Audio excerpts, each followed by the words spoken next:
오늘 사무엘하 9장 1절에서 13절까지 있는 말씀을 가지고 교회는 사람 보고 오는 곳입니다 라는 제목으로 하나님 말씀 증거하도록 합니다.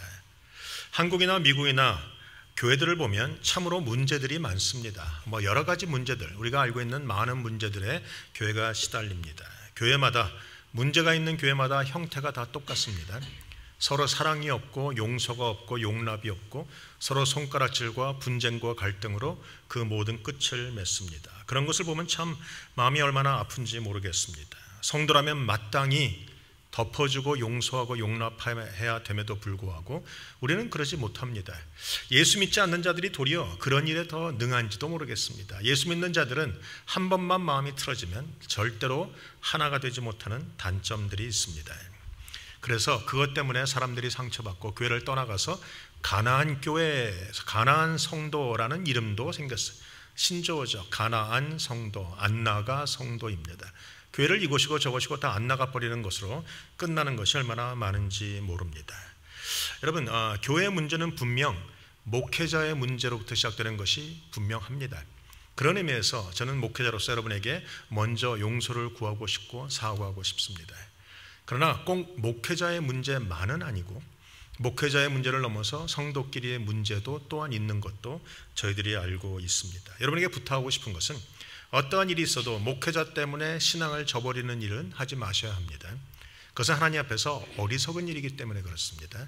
자기 신앙을 자기가 지키고 자기 신앙대로 서로 사랑하고 용서하고 용납하는 것은 여러분에게 주어져 있는 책임이기 때문에 그렇습니다. 저는 이런 얘기를 들을 때 참 마음이 아픕니다.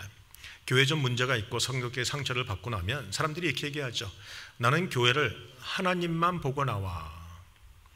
또 사람들은 얘기합니다. 맞아, 나도 하나님만 보고 나와. 마치 그 말이 맞는 것처럼 얘기하고 그 말에 수긍을 하고 그 말에 아멘 합니다. 저는 그 말을 들을 때마다 좀 어지럽습니다. 좀 혼돈스럽고 마음이 좀 안타깝습니다. 정말 교회는 하나님만 보고 나와야 되는 것일까? 여러분은 교회를 하나님만 보고 나오십니까?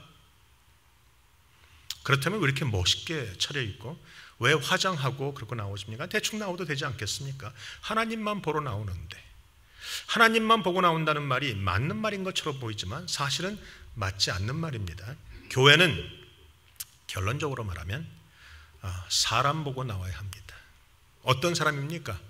서로 예수 믿고 구원받고 예수 믿고 사랑하고 예수 믿고 용서하고 예수 믿고 함께 예배드리고 예수 믿고 함께 찬양하는 그 사람들을 보고 그 사람들이 좋아서 나와야 되는 것이 바로 교회라는 것입니다. 왜 그렇지 않다면 굳이 교회에 나올 이유가 없습니다. 집에서도 예배드릴 수 있죠. 하나님은 거기도 계시니까. 그러나 교회라는 곳을 나올 때는 교회에 함께 신앙생활하는 그 사람들이 좋아서 그 사람들을 보고 함께 예배하는 것이 좋아서 교회를 나오는 것이 옳은 것이라는 것입니다. 어떤 사람입니까? 구원받은 사람들입니다. 어떤 사람입니까? 생각이 바뀐 사람들입니다. 어떤 사람들입니까? 복음이 좋은 사람들입니다. 어떤 사람들입니까? 용서받은 그 감격으로 다른 사람을 용서할 수 있는 바로 그 사람들을 보고 나와야 된다라는 겁니다. 근데 한국 사람들이 잘 못합니다. 그래서 한국 사람들은, 중국 사람들은 2명이 모이면 중국집이 생긴다고 하는 우리가 우스갯소리를 하는데 한국 사람들은 2명이 모이면 교회가 생긴다. 좋은 얘기인 것 같지만 4명이 모이면 교회가 2개가 생깁니다. 서로 화합하지 못하고 갈라질 수밖에 없는 것이 한국 사람들이기 때문에 그렇다는 것이죠. 그래서 여러분이 늘 물어봐야 합니다. 내가 누군가? Who am I? 늘 물어보셔야 돼요. 교회가 갈라지고 아플 때를 가만보면 성도들이 스스로 자기가 누군지를 모릅니다. 내가 누군지를 모르기 때문에 내가 누군지에는 관심이 없고 그저 상대방의 문제와 상대방의 잘못에만 관심을 가지고 손가락질을 하기 때문에 그런 것이죠. 잠언서 11장에 보면 11장 13절에 두루다니며 한담하는 자는 남의 비밀을 누설하나 마음이 신실한 자는 그것들을 숨기느니라. 물론 예전에 성경 버전이긴 하지만 거기에 보면 비방한다라는 말도 나와요. 남의 잘못을 비방하고 다니는 자, 누설하고 다니는 자들의 문제를 잠언서가 쓰고 있다는 겁니다. 물론 성광교회 여러분들은 절대로 남의 잘못을 비방하지는 않습니다. 우리는 그저 기도 제목을 나눌 뿐이죠.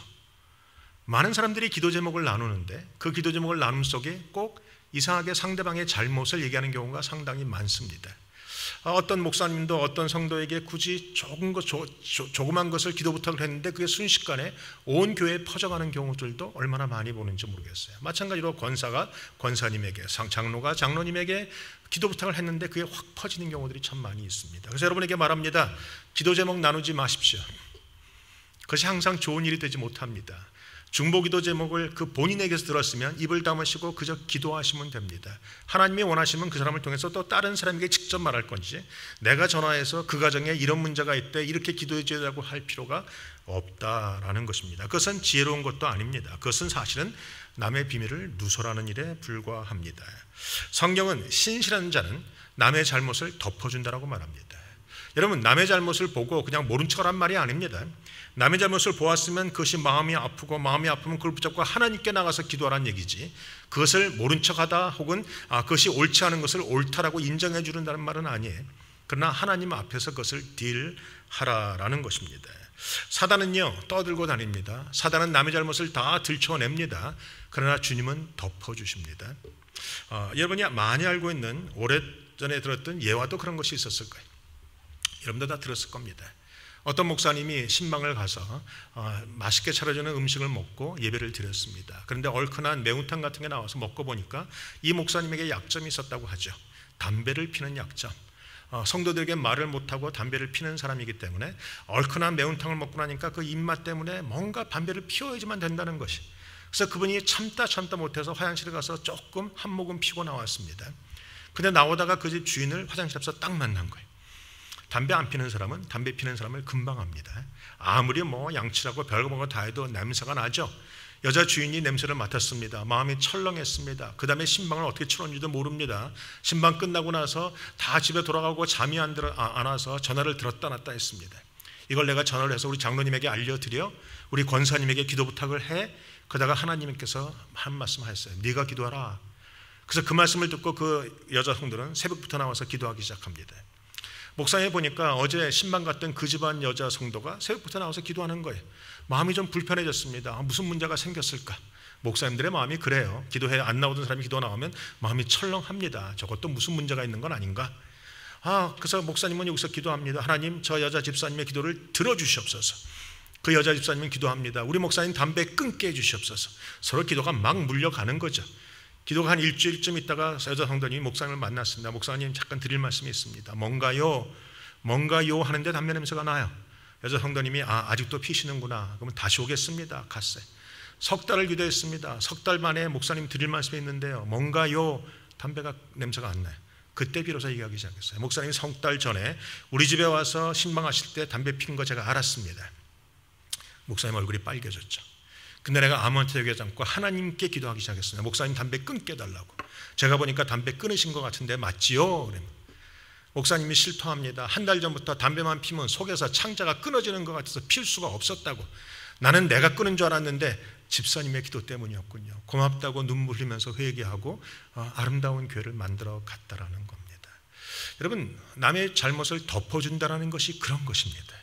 남의 잘못을 덮어주고 용납하고 사랑한다는 것이 바로 그런 것이라는 겁니다. 그것을 성경은 신실하다라고 말합니다. 우리가 신실함 속에서 다른 사람에게 충고하고 권면하는데 그거 잘 못해요, 한국 사람들은. 왜? 자존심이 강하고 남의 말을 끝까지 듣지 않고 목소리가 큰 민족이 바로 우리 민족이기 때문에 그렇다라는 겁니다. 저도 내년이면 결혼 30주년입니다. 30년 동안 싸웠을까요? 안 싸웠을까요? 당연히 싸우죠. 그렇죠? 우리 저 뒤에 있는 우리 젊은 부부들인데 당연히 싸우죠. 살다 보면 싸우게끔 되어 있어요. 뭐 때문에 싸웁니까? 제가 보니까 본질적인 문제 때문에 안 싸웁니다. 본질적인 문제는 분명히 제 아내가 옳다는 걸 제가 알아요. 근데 그 본질적인 문제에 아내가 옳다는 걸 알지만 아내가 말하는 그 말버릇이 기분 나쁘고 말하는 태도가 싫으니까 거기에 꼬투리 잡는 거죠. 저를 제해놓고 많은 남자들이 똑같습니다. 그 남자들이 뭐라고 합니까? 그래, 너 잘났어로 대꾸 합니다. 그러다 보니까 자꾸 싸움이 나죠. 본질은 사라지고 비본질적인 것 갖고 싸우는 것이 사람이고 성도인 것이 분명합니다. 그래서 성경은 말하기를 분을 냈을 때는, 화가 났을 때는 절대로 충고하지 말라, 통책하지 말라라는 말도 우리에게 하고 있습니다. 화가 났을 때는 절대로 대화하시면 안 됩니다. 대화하시면 분명히 본질은 사라지고 비본질인 것 가지고 싸우게끔 되기 때문에 그렇습니다. 저도 그래요. 살다 보면, 목회하다 보면 속상할 때가 있고 화가 날 때가 있습니다. 성도들에게 섭섭할 때도 있어요. 정말로 사랑해줬는데, 정말로 아픈 거 기도해줬는데, 정말로 결혼식 치러주고 장례식 치러주고 그 가정에 아픈 것마다 다 해줬는데 나중에 휙 등 돌리고 도망갈 때, 떠날 때, 떠난다고 말도 안 하고 떠나갈 때 얼마나 섭섭하고 나중에는 화가 나는 경우도 저에게도 있습니다. 그럴 때는 어떻게 풀까요? 전화 걸어서 한바탕 해볼까요? 아니요, 하나님 앞에 가서 풉니다. 하나님, 저놈들 좀 보세요. 내가 이렇게 속상하게, 이렇게 내 생명을 줬는데 이거밖에 못하네요. 그러면 하나님 다 들으시더라고요. 들으시고 나에게 한 말씀 하세요. 너는 어땠느냐? 가만히 생각하면 저는 그 사람보다 더 못되게 하나님 앞에 하지 않았습니까? 더 하나님의 마음을 섭섭하게 하지 않았습니까? 제가 목회하면서 솔직히 성도들의 마음을 섭섭하게 한 적이 없었을까요?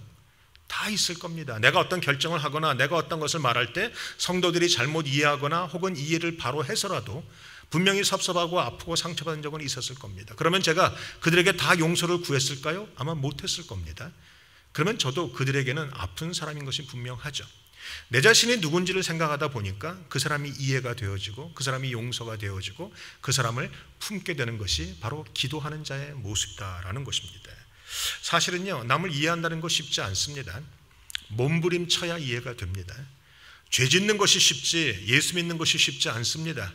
미워하는 것이 쉽지 용서하는 것이 쉽지 않다라는 겁니다. 하나님의 능력이 주어지지 않으면 아무것도 할 수 없는 것이 바로 사람입니다. 그렇기 때문에 내가 누군지를 늘 깨달아 알고 살아가셔야 합니다.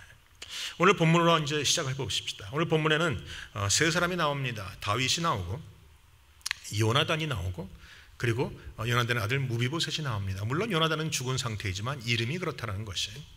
자, 다윗이 왕이 된 후에 자기가 사랑했던 친구 요나단의 아들을 찾습니다. 가족을 찾습니다. 근데 그 가족을 돌보고 있는 그 종 시바라는 사람이 와서 얘기합니다. 요나단에게 아들이 하나 있었는데 그 아들이 무비보셋이고 그 아들은 다리를 절고 있습니다 라고 얘기합니다. 왜 왕의 아들이, 이 왕자의 아들이 다리를 절게 되었을까요? 성경을 읽어보신 분은 알지만, 자, 사울의 집과 다윗의 집이 충돌을 했을 때 결국 사울은 죽고 다 죽어버리고 다윗이 왕으로 쳐들어온다, 그 왕궁으로 쳐들어온다는 말, 루머가, 소문이 막 났을 때 사람들이 다 도망갑니다. 사울의 집의 사람들은. 그때 사울의 유모가, 그 무비보셋의 유모가 어린 5살짜리 무비보셋을 안고 도망갑니다. 왜? 죽을 것 같으니까. 도망가다가 돌에 걸려서 넘어지면서 이 5살 난 아들 무릎이 땅에 부닥쳐 깨어집니다. 그 다음부터 그가 제대로 걷지 못합니다. 절뚝거리며 걷게 되는 인생으로 바뀌었다는 것이죠. 자, 한때는 왕자의 아들이었으나 이제는 모든 것을 빼앗겼고 아무것도 가진 것이 없는 가난뱅이가 되었습니다. 그렇게 시간이 지나가고 다윗이 왕이 되고 이제 그 자식을 찾기 시작하게 됐다는 것이죠. 오늘 본문에 보니까 시바라는 사람이 얘기합니다. 3절입니다. 왕이 이르되 사울의 집에 아직도 남은 사람이 없느냐? 내가 그 사람에게 하나님의 은총을 베풀고자 하노라 하니 시바가 왕께 아르되 요나단의 아들 하나가 있는데 다리를 저는 자니이다. 다리를 절고 있는 아들이 있다라고 말합니다. 그리고 다윗이 그 사람을 데려와서 모든 것을 재산을 나눠주고 함께 살았더라. 바로 이 이야기입니다. 간단한 이야기죠. 근데 왜 이렇게 복잡하게 썼을까? 우리에게 이 본문을 통해서 말하고자 하는 중요한 하나님의 마음이 있기 때문에 그렇습니다.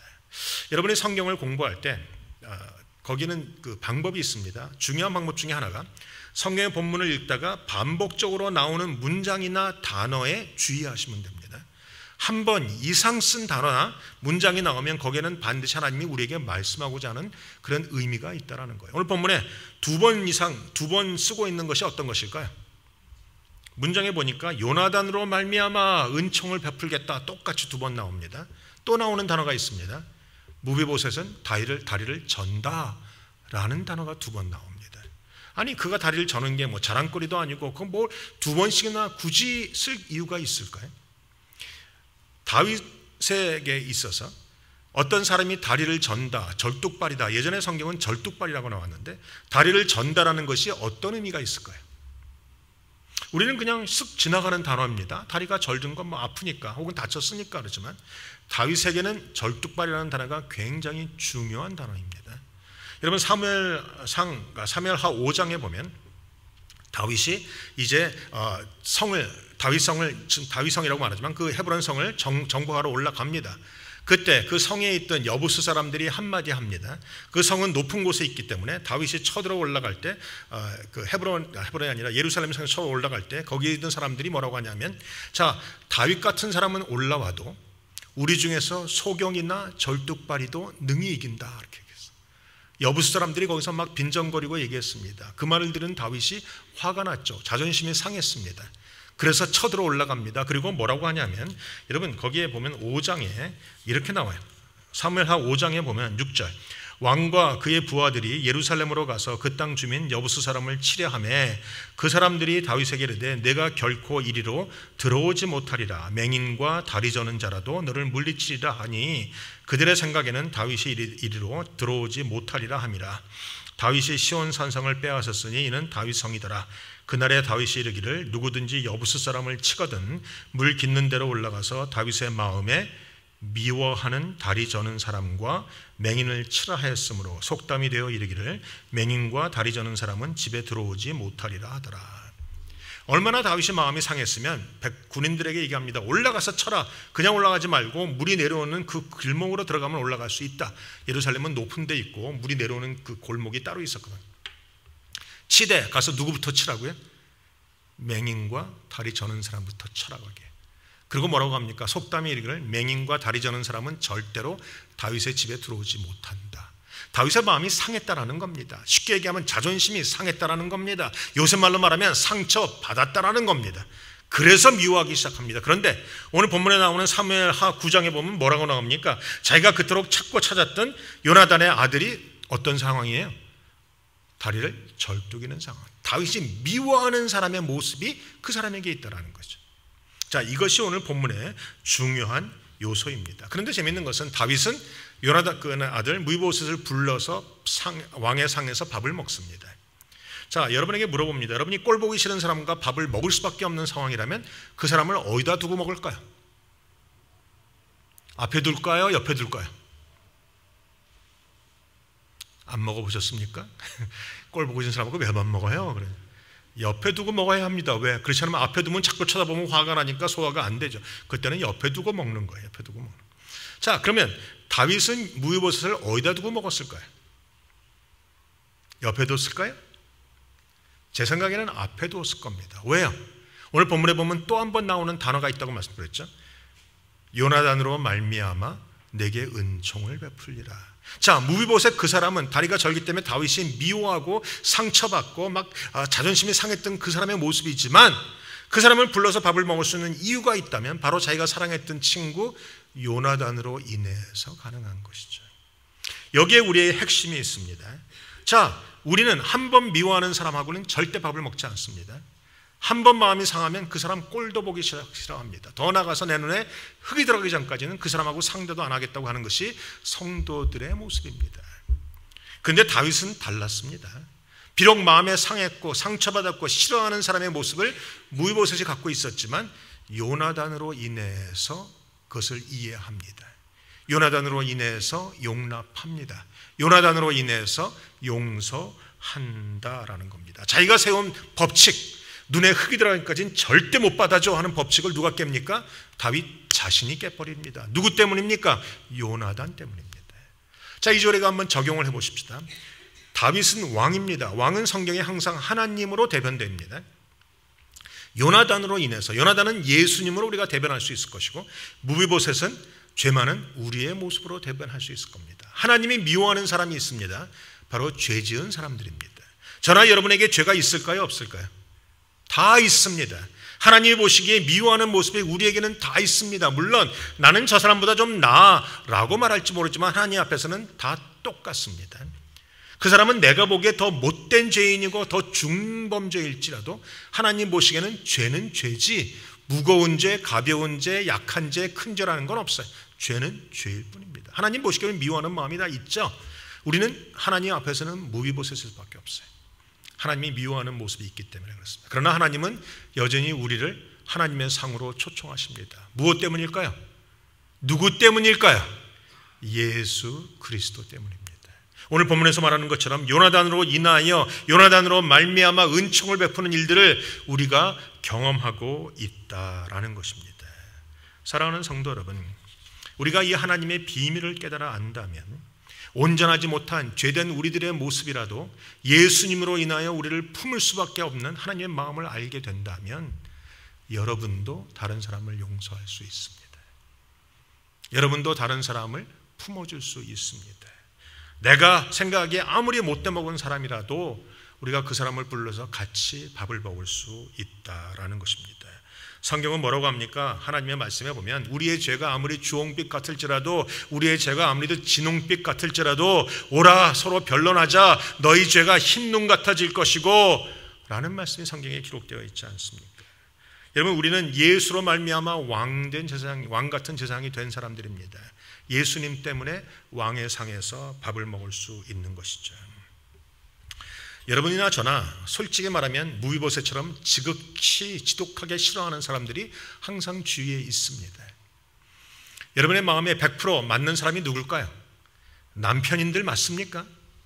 아내는 그럴까요? 아니 내 배에서 낳은 내 자식은 그럴까요? 제가 지난 주일에 시카고 가서 내 자식들하고 일주일 있어 보니까 왜 이렇게 마음에 안 드는 일들이 많은지 모르겠어요.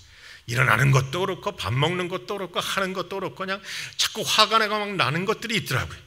내 배에서 낳은 애들도 내 마음에 100% 안 들어요. 나하고 살을 비비고 사는 내 아내 남편도 100% 안 들어요. 그런데 무슨 다른 집사, 권사, 장로가, 목사가 내 마음에 100% 들겠다고 생각하십니까? 절대로 그런 일들은 없다라는 겁니다. 그러면 어떻게 합니까? 미워해야 합니까? 이제는 상종하지 말아야 됩니까? 안 보고 살아야 됩니까? 아닙니다. 보고 살 수 있습니다. 사랑할 수 있습니다. 용서할 수 있습니다. 누구 때문에? 예수님 때문인 것입니다.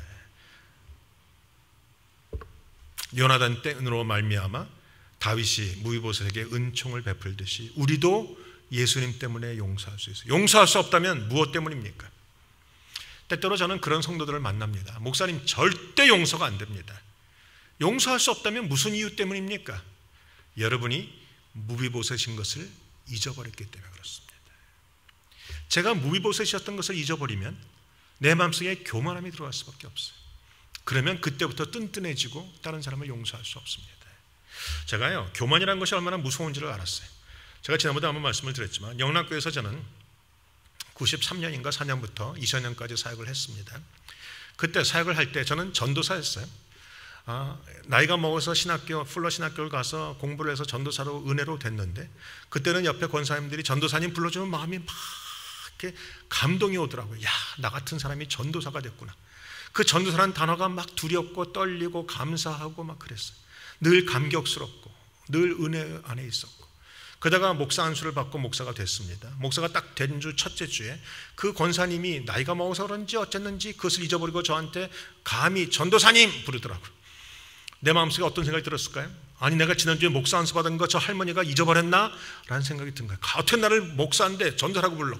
속에서부터 울그락불그락 하더라고요. 그때 제가 하나님 앞에서 얼마나 회개했는지 모르겠어요. 전도사면 어떻고 목사면 어떻고 심지어는 목사 놈이면 어떻겠습니까? 내가 하나님의 일을 한다는 건 그저 은혜일 뿐 아니겠습니까?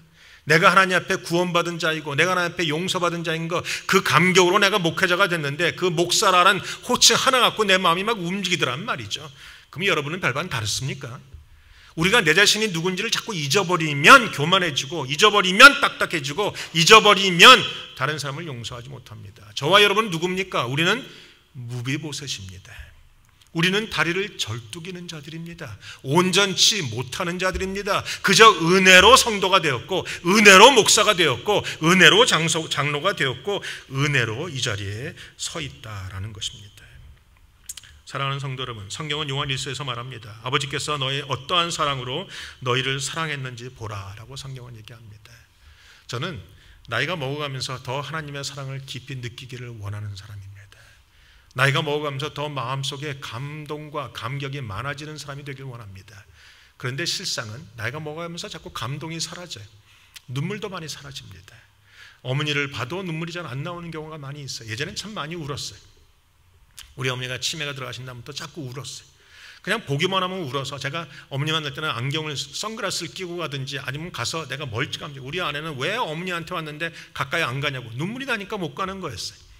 이번에도 가서 참 안 됐다. 우리 어머니 똑똑한 어머니. 근데 이것도 모르고 저것도 모르고 물론 저를 봐서 정신이 반짝 자신 돌아오셨지만 근데 마지막에 떠나는데 제 아내가 그러더라고요. 어머니 안아주고 가지.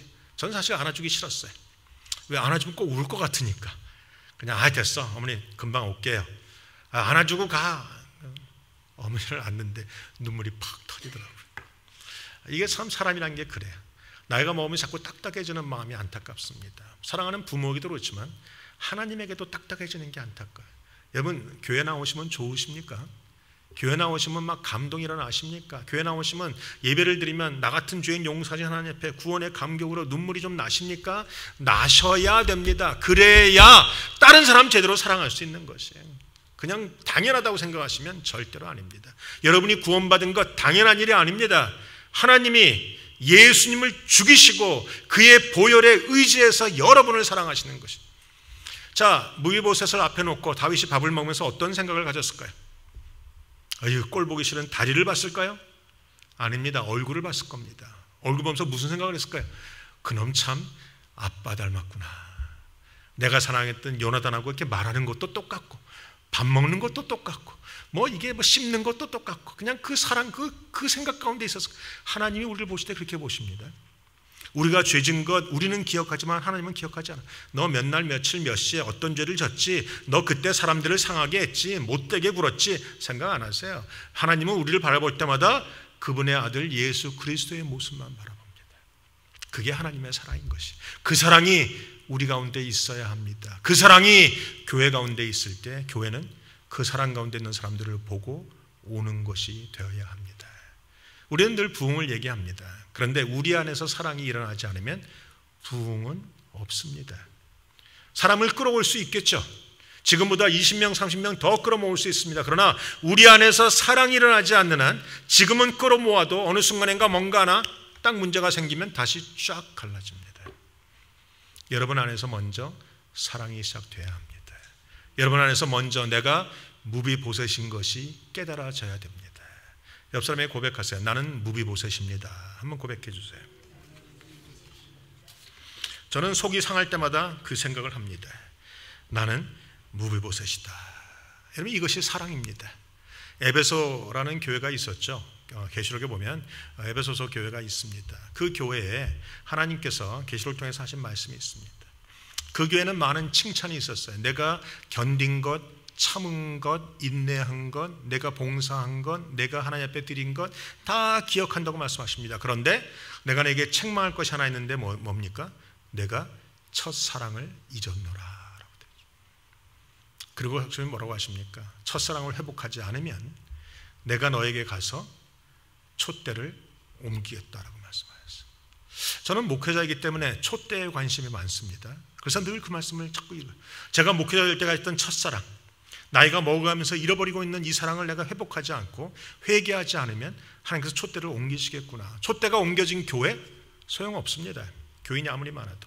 촛대가 옮겨진 목사 소용없습니다. 촛대가 옮겨진 성도 소용없는 것이에요. 저나 여러분이나 촛대가 옮겨지지 않도록 우리가 늘상 회개하며 첫사랑 회복하고 살아야 합니다. 그러기 위해서 내가 무비보셋인 것을 망각하시면 안 됩니다. 그럴 때 우리가 하는 데 사랑이 나타나고 어떤 사람이 오든지 우리가 주의 사랑으로 품을 수 있고 손가락질하지 않고 조금 마음에 안 들어도 용서하고 용납하고 살아갈 수 있는 것이죠. 교회는 사람 보고 오는 곳입니다. 저는 여러분들을 보고 이 성광교회 안에 많은 사람들이 모여들게 되시길 주의 이름으로 축복합니다. 기도하시겠습니다. 아버지 하나님 감사합니다.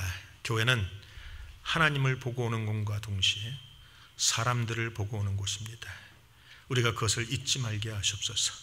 내가 무비보셋인 것을 망각하지 말게 하시옵소서. 내가 어떠한 사랑을 받고 이 자리에 서 있는지를 알게 하시옵소서. 내가 받은 구원이 어떠한 대가를 지불한 것인 것을 알게 하시옵소서. 그리고 그 사랑을 가지고 서로를 바라보게 하시고 그 사랑을 가지고 서로 용납하게 하시옵소서. 남편은 아내를 그렇게 사랑하게 하시고 아내는 남편을 그렇게 사랑하게 하시옵소서. 목사는 성도들을 그렇게 사랑하게 하시고 성도는 목사를 그렇게 사랑하게 하시고 성도는 성도를 또한 그렇게 사랑할 수 있도록 축복하시옵소서. 하나님, 성광교회 안에 사랑이 있기를 원합니다. 하나님이 부어시는 큰 사랑이 있기를 원합니다. 이 사랑이 큰 소문이 나가기를 원합니다. 많은 사람들이, 사랑의 굶주린 밖에 있는 사람들이 이 사랑 받으려고 이곳에 찾아오는 교회가 되기를 원합니다. 하나님 앞에 함께 예배하는 것이 즐거운 교회, 서로 용서하는 것이 즐거운 교회, 서로 용납하는 것이 즐거운 교회가 되기를 원합니다. 주여 이곳에 새로운 부흥을 주시옵소서. 주여 이곳에 성령의 능력으로 이 일이 이루어지게 하시옵소서. 내가 누군지를 깨달아 알게 하시옵소서. 하나님의 사랑으로 서로 붙들고 일어나는 교회가 될 수 있도록 주님 축복하여 주시옵소서. 내가 무비보셋입니다. 하나님 날마다 그 고백으로 살아갈 수 있도록 축복하여 주시옵소서. 감사합니다. 주님, 예수님의 이름으로 기도합니다.